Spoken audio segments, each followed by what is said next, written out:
প্রিয় দর্শক, আজকের আলোচনার বিষয় হলো অনেক সময় আমরা ফ্রিজের মধ্যে গোস্ত রাখি। ফ্রিজের মধ্যে গোস্ত রাখার কারণে এই গোস্তটি জমাট বেঁধে যায়।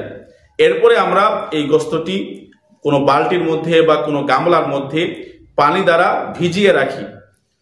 পরবর্তীতে দেখা যায় যে পানিটা গোস্তের রক্ত দ্বারা লাল হয়ে গেছে। এখন আমাদের জানার বিষয় হলো যে পানিটা গোস্তের রক্ত দ্বারা লাল হয়ে গেল, এই পানিটা যদি কারো জামার মধ্যে লাগে বা শরীরের মধ্যে লাগে, যদি কেউ এই অবস্থায় নামাজ আদায় করে তাহলে তার নামাজ আদায় হবে কিনা। প্রিয় দর্শক, এই প্রশ্নের সঠিক সমাধান হলো যে যেই পানিটা গোস্তের রক্ত দ্বারা লাল হয়ে গেল, এই পানিটা যদি আপনার শরীরে লাগে বা জামায় লাগে, আপনি যদি এই অবস্থায় নামাজ আদায় করেন আপনার নামাজ আদায় হয়ে যাবে, কোনো সমস্যা নেই। কেননা এই রক্ত হলো দুই প্রকার। এক প্রকার রক্ত হলো প্রবাহিত রক্ত, যেগুলো মানুষের শরীর থেকে বা কারো জীবজন্তুর শরীর থেকে যদি বের হয়ে গড়িয়ে পড়ে তাহলে এই রক্তটা হারাম এবং নাপাক। আরেক প্রকার রক্ত আছে যেটা প্রবাহিত নয়, কারো মানুষের শরীর থেকে রক্তটা বের হলো বা কোনো জীবজন্তুর শরীর থেকে রক্তটা বের হলো, কিন্তু রক্তটা অল্প একটু বের হয়েছে, এটা প্রবাহিত হয় নাই।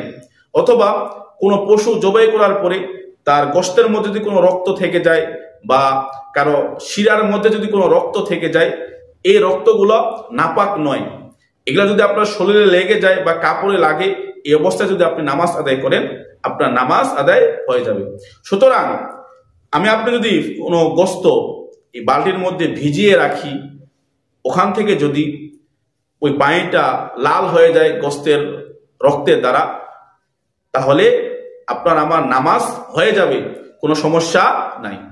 দলিল তাফসিরে তবারি 5 নম্বর খণ্ড 379 নম্বর পৃষ্ঠা, খলাসাতুল ফতুয়া 1 নম্বর খণ্ড 44 নম্বর পৃষ্ঠা, ফতুয়াই হিন্দিয়া 1 নম্বর খণ্ড 46 নম্বর পৃষ্ঠা, আল বাহারুর রায়ে 1 নম্বর খণ্ড 229 নম্বর পৃষ্ঠা, রদ্দুল মুহতার 1 নম্বর খণ্ড 319 নম্বর পৃষ্ঠা। আল্লাহ তাআলা সকলকে মাসালাটি বোঝার জন্য তৌফিক দান করুন।